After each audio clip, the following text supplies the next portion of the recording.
नमस्कार, आप देख रहे हैं संगम भारत और मैं आज औरंगाबाद ज़िले में हूं। जैसा कि आप देख रहे हैं बहुजन मुक्ति पार्टी आज साल का नई शुरुआत 2024 की हुई है। और आज ये भी याद दिला दूं कि आज भीमा कोरेगांव युद्ध के 206वां विजय दिवस के अवसर पर 500 मूल निवासी बहुजन शूरवीरों का अभिवादन कार्यक्रम बहुजन मुक्ति पार्टी के द्वारा किया गया है। तो हमारे साथ में आज बात करने के लिए बहुजन मुक्ति पार्टी के प्रदेश अध्यक्ष औरंगाबाद ज़िले में आए हुए हैं। हम इनसे जानते हैं कि जो आज का जो खास दिन है 1 जनवरी, तो इस विषय पर आज भीमा कोरेगांव के अवसर पर क्या संदेश देना चाहेंगे। सर, स्वागत है हमारे चैनल पर। धन्यवाद। आपके क्या कहना चाहेंगे आज जो कार्यक्रम के माध्यम से लोगों को? आज भीमा कोरेगांव युद्ध का 206 साल पूरे हुए हैं। इस अवसर पर समस्त प्रदेश एवं देशवासियों को मैं हार्दिक शुभकामना देता हूं और साथ ही साथ इस भीमा कोरेगांव के युद्ध में जो 500 मूल निवासी बहुजन समाज के शूरवीर थे, जो योद्धा थे, जिन योद्धाओं ने उस लड़ाई को लड़ा और लड़ाई को जीते, उन सभी 500 शूरवीर योद्धाओं को मैं आज इस अवसर पर विनम्र अभिवादन करता हूं। और साथ ही साथ मैं समाज के लोगों को ये संदेश देना चाहता हूं, बहुजन समाज के लोगों को, कि आज ये जो शौर्य दिवस है, शौर्य दिवस आखिर क्यों कहा गया? इसका मतलब कि 1 जनवरी 1818 के पहले हम लोग अंधकारमय के जीवन में थे। तो अंधकार कैसे था? अंधकार इस दृष्टिकोण से था साथियों, क्योंकि जो पेशवाई ब्राह्मणों की राजपाट चल रही थी, उस पेशवाई ब्राह्मणों ने, पूना में पेशवाई ब्राह्मणों को राज था, और उस पेशवाई राज्य में हमारे बहुजन समाज के लोगों को गले में हांडी, कमर में झाड़ू ये बांध कर रखा हुआ था, और उनको बाहर निकलने से भी पाबंदी था, ज़मीन पर थूकने से भी पाबंदी था, रोक लगाया हुआ था।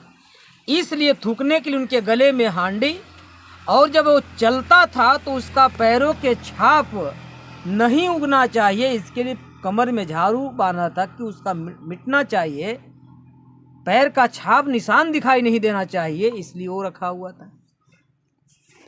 तो इसके विरोध में जब अंग्रेजों की शासन यहाँ हुई, राजपाट आया, तो अंग्रेज भी चाहते थे कि व्यवस्था खत्म हो। तो अंग्रेजों ने जो महार रेजिमेंट बनाई थी, उस रेजिमेंट में महार जाति के लोगों को बृहद पैमाने पर भर्ती किया गया। जब हमारे लोग उसमें भर्ती हुए तो इस व्यवस्था को देखकर जो पेशवाई का जो राज चल रहा था, उनके भी पेशवाई के सैनिक थे। जब अंग्रेजों की आगमन हुआ तो अंग्रेजों भी अपना एक रेजिमेंट बनाया, उसमें महार रेजिमेंट भी बनाया। तो अलग अलग जो रेजिमेंट बनाए उसमें हमारे लोग बहाल हुए। जब हमारे लोग बहाल हुए तो हमारे लोग उस व्यवस्था से पीड़ित थे जो पेशवाइयों ने व्यवस्था बनाई थी, गले में हांडी, कमर में झाड़ू, और बाहर निकलना है तो 12 बजे दिन को निकलना है। 12 बजे दिन को ही क्यों निकलना है? क्योंकि सूर्य की किरणें एकदम सर पर पड़ना चाहिए, उसकी परछाई नहीं होनी चाहिए। अगर उसकी परछाई आता है तो किसी ब्राह्मण को अगर उसका छाया लग गया, परछाई लग गया, तो अपवित्र हो जाएगा। तो हर सूरत में, हर मूरत में इन लोगों ने हर सिस्टम, हर तरीका बनाया, और तरीके के माध्यम से हमारे लोगों को पाबंदी लगाई। इस व्यवस्था से हमारे लोग कई 100 सालों से पीड़ित और प्रताड़ित थे। पीड़ित प्रताड़ित लोगों को जब अंग्रेजों के राजपाट में सेना बनने की मौका मिला, अवसर मिला, तो हमारे सेनाओं ने ये ठान लिया कि इस व्यवस्था को खत्म करना होगा। जो भीमा कोरेगांव में युद्ध हुई 1 जनवरी 1818 को हमारे लोगों ने जीते। जब पेशवाई की जब सेना थे, उनके 30,000 सेना थे, और अंग्रेजों की जो टुकड़ियां बनी थी, जो फौजों की टीम बनाई गई थी, उस टीम में मात्र 500 सेना थे। 30,000 वर्सेस 500 की लड़ाई होनी थी। अब अंग्रेजों की सेना और अंग्रेज इस बात को मान चुके थे कि हम पेशवाई के सैनिकों से हम लड़ाई जीत नहीं सकते हैं, इसलिए उस लड़ाई को पीछे लेने के लिए कहा। जैसी पीछे लेने की बात आया तो सिद्धनाथ और रायनाथ जो महार जो योद्धा थे, इन दोनों ने आगे आकर कहा कि मैं इस लड़ाई को पीछे नहीं लूँगा, क्योंकि उन लोगों की जिद थी कि पेशवाई को, राज को ख़त्म करना है। हमारे कमर में झाड़ू और गले में हांडी जो बांधा हुआ है, इसको ख़त्म करना है। और इसी व्यवस्था से पीड़ित मराठे लोग भी थे, मुस्लिम लोग भी थे। ये कई लोगों ने मिलजुल कर उस लड़ाई को लड़ा और उस लड़ाई का नेतृत्व सिद्धनाथ और रायनाथ 2 लोगों ने किया। इन दोनों के नेतृत्व नाम सुनते ही पेशवाई ब्राह्मणों के 2000 सेना गायब हो गए, भाग गए। बचे 28,000।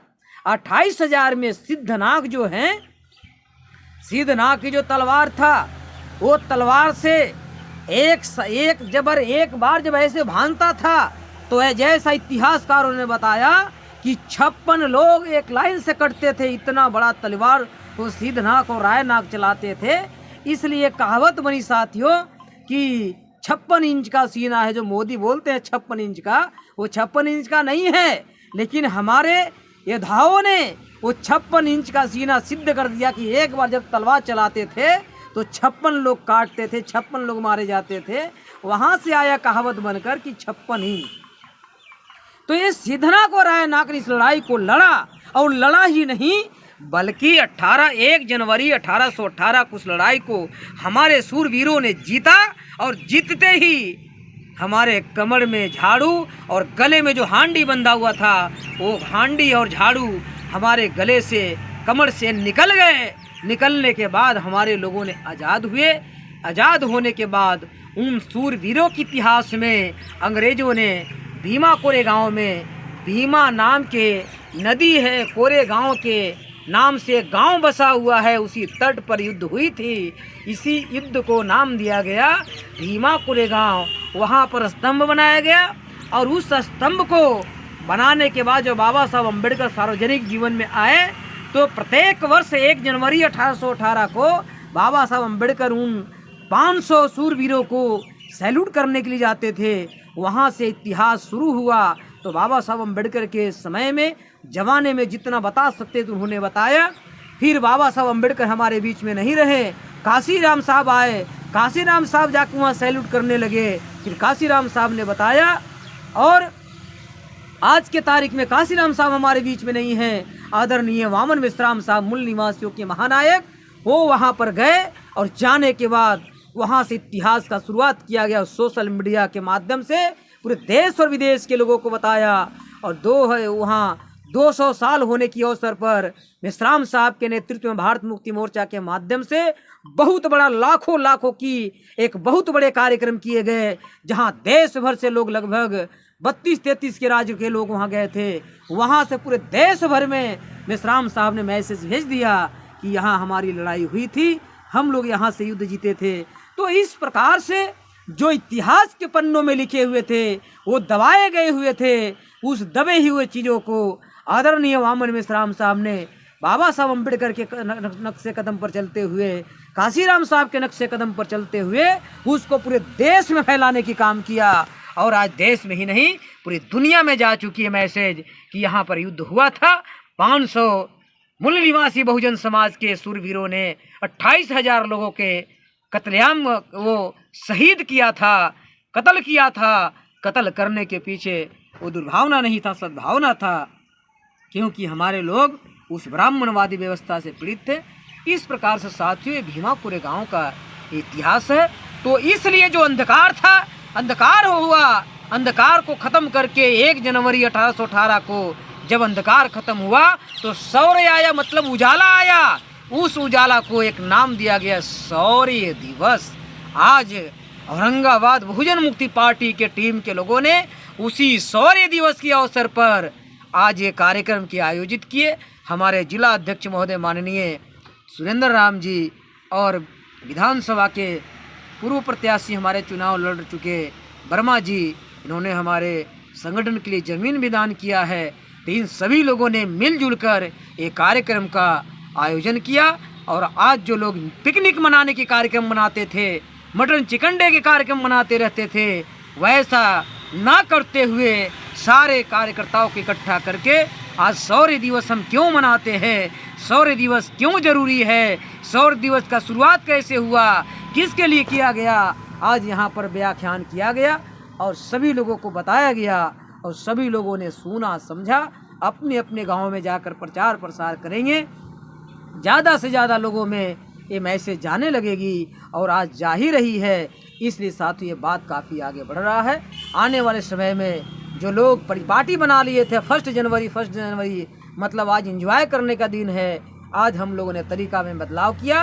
एंजॉय का दिन नहीं है, आज प्रबोधन करने का दिन है और समाज को प्रबोधन किया जाए। आज प्रबोधन के माध्यम से हम लोग समाज को जोड़ रहे हैं, जगा रहे हैं। आने वाले समय में हम लोग को आज संकल्प लेना होगा और संकल्प लेकर जैसे सिद्धनाथ और आयनाथ ने संकल्प लिया, उसी प्रकार से संकल्प लेकर 500 लोगों ने 30,000 लोगों को धूल चटाया। आज हम लोग अगर संकल्प लेते हैं तो हमारी 100 करोड़ आबादी है, अगर हम लोग संकल्पित हो जाते हैं तो मनुवादी व्यवस्था को और जो आरएसएस बीजेपी वाली जो व्यवस्था बनी हुई है, इस व्यवस्था को ध्वस्त करने में हम लोग कामयाब हो सकते हैं। तो इस शौर्य दिवस के मौके पर मैं अपने कार्यकर्ताओं को, देशवासियों को, प्रदेशवासियों को मैं संदेश देता हूँ कि आप आज इस संकल्प दिवस मनाएं, संकल्प ले और संकल्प लेकर मनुवादी व्यवस्था को, आरएसएस वाली व्यवस्था को, ब्राह्मणवादी व्यवस्था को नेस्ताभूत करने की कसम खाए। और आज अगर हम कसम खा लेते हैं तो आते आते 2030 तक हम लोग इस व्यवस्था को खत्मा कर देंगे, समाप्त कर देंगे। समाप्त होते ही इस देश का मालिक, इस देश का हुक्मरान मूल निवासी बहुजन समाज का आदमी बनेगा। अगर मूल निवासी बहुजन समाज का आदमी इस देश का मालिक और हुक्मरान बनेगा, मोदी भी है मूल निवासी, लेकिन वो आरएसएस के कब्जे में है, आरएसएस इशारे पर चलते हैं, आपके इशारे और आपके कब्जे में नहीं है। अगर हम लोग जिस आंदोलन को चला रहे हैं और हम लोग सफलता हासिल किए, हासिल करते ही देश का प्रधानमंत्री हो या राज्यपाल हो, सीएम हो या पीएम हो, अगर आपके मूल निवासी बहुजन समाज का आदमी बनता है तो हम लोग अपनी समस्या को समाधान करने लायक हो सकते हैं। तो इस मौके पर मैं इस शौर्य दिवस के अवसर पर मैं अपने समाज के लोगों को, अपने कार्यकर्ताओं को मैं यही संदेश देना चाहता हूँ, आज के बाद गांव-गांव में अब फैल जाइए और 6 लाख गाँव तक, जो देश भर में 6 लाख गाँव तक नेटवर्क फैलाना है, तो बिहार में 6 लाख गाँव नहीं है, बिहार में मात्र 45 लाख गाँव है, औरंगाबाद जिला में मात्र 1800 गाँव हैं। हमें 1800 गाँव तक फैल जाना है और फैल कर अपने महापुरुषों को जीवन संदेश पहुंचाते हैं हम लोग एक दिन कामयाब होंगे, शासक बनेंगे। धन्यवाद सभी को। जय मूल निवासी। चलिए, बहुत बहुत धन्यवाद। ये थे बहुजन मुक्ति पार्टी के प्रदेश अध्यक्ष A.K. अम्बेडकर साहब, जो आज बहुजनों को ये संदेश दिए कि आज पिकनिक का दिन नहीं बल्कि एक शौर्य का दिन है, जिसे आज जानने की ज़रूरत है। जब जानेंगे तभी